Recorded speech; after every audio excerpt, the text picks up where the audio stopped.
تحت لكم لقاءات كثيره باش غادي تشوفوه، وكان واحد اللقاء اخر مهم جدا. هذه المحطه هي كذلك نهار جبت معكم القصيده ديال النحله.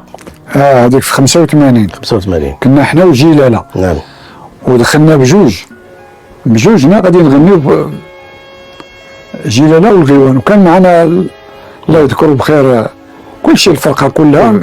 مع جلاله كان نعم مولاي عبد العزيز الطاهري. واحد الوقيته هو يجي عندنا سيدنا قالنا بما انكم كتغنيو على هموم الناس علاش ما غنيتوش النحله؟ انا صراحه ما كتعرفش قصيده النحله. ما عرفتش قصيده النحله لان انا عزيز علي الملحون. كان مولع بحال جميع الناس، ولكن لست متضلعا. ماناش بحال مثلا مولاي عبد العزيز الطاهري ولا بحال احمد سهوم ولا الناس هذو، ولا بحال احنا غير المجموعه، ولا بحال الحاج الدرهم ولا مولاي الطاهر ولا عبد الكريم صبا. هادو تخصصوا. فانا ما عرفت، هو يبدا يحكي لنا عليها. قلت له نعم سيدي ما عرفتهاش. هو كيقول لي النحله كتدخل واحد النحله ملكه النحل كتدخل من الفدريش. ما قالش مش ترجم ذاك الفدريش، عرفتو اللي كان قديم ديال العود. كتدخل عند السلطان، ما كيقولش هو الملك. وكتقول لي نعم سيدي هذاك الشيء اللي كيوريك الوزراء راه الشعب عايش بخير، راه غير الكذوب، راه الرعيه مضروره.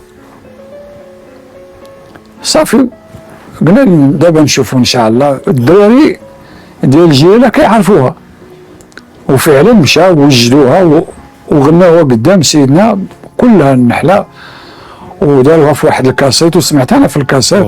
كانت رائعه جدا. ولكن انا بقى عندي هذاك الهاجس ديال الرعيه مضروره. عجبك المضمون ديال بقى عندي هذاك حتى مؤخرا حتى توفى سيدنا بعد الوفاه ديالو عاد خرجتوا الشريط اللي فيه النحله. توفى في 2005 ولا ما نعرف. وطلبت رشيد ديما كنطلبو، قلت له دير راه كاين واحد اسمها النحله واش تقدر قال لي انا غادي نشوف. وعرفتي هو جحا، هو رشيد راك عرفتيه جحا مجتهد كبير ماشي اللعب، وما خداش حقه، راه كيجتهد بواحد الطريقه غير طبيعيه صراحه. جبدناه دابا راه مجتهد بولدوزير، لا في الريتم لا في صوته لا في النفس اللي عنده لا في كل شيء. وراسامبلور كيعرف يورغانيزي، لا سواء فاش كان مع مسناوه ولا فاش. ومشى قلب على القصيده وصوتها، قلب ولقاها عنده واحد السيد سودور كان في الحي المحمدي ولا وجابها ليا قصيده. شكون اللي مترجمها للفرنسيه؟ بويزي بير، محمد الفاسي العلامه الكبير. هذاك هو اللي لقاها عنده. وهذا ترجمها في 1930 في باريس بالفرنسيه.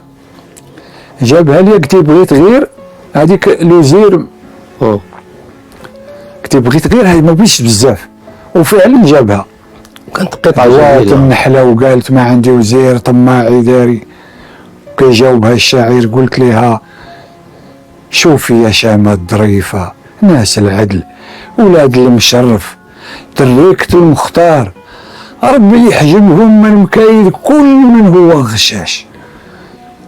كتقول لي النحلة ياه عندك الحق، السلطان طبيب ولكن الراعي مضرور، ولا وزير يبلغ الخبار.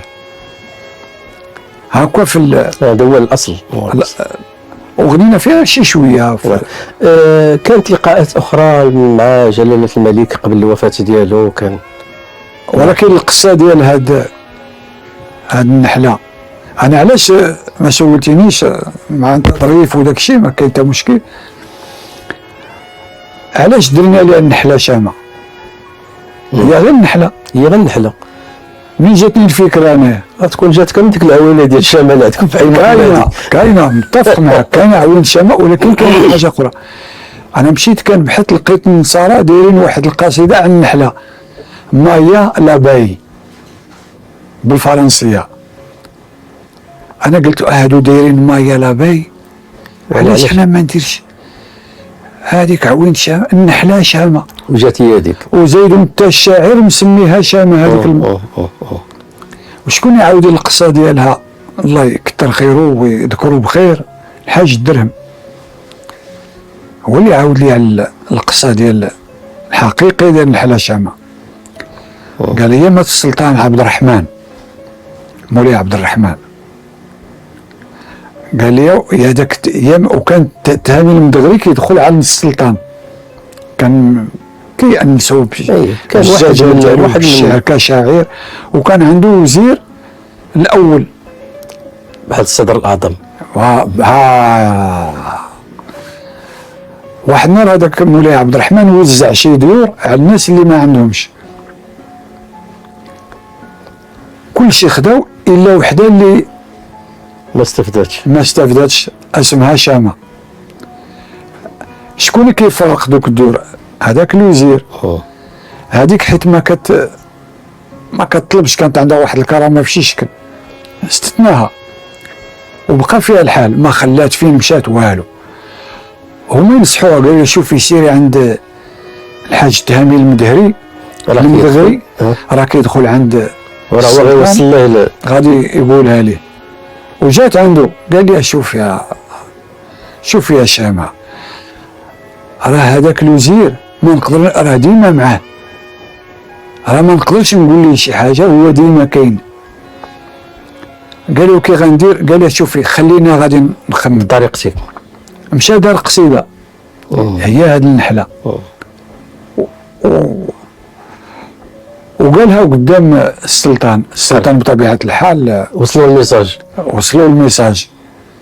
قال لي بغيت هاد الشامه تجي دابا، وجات وقالت تستافد دابا، استافدات وتهلا فيها وداكشي.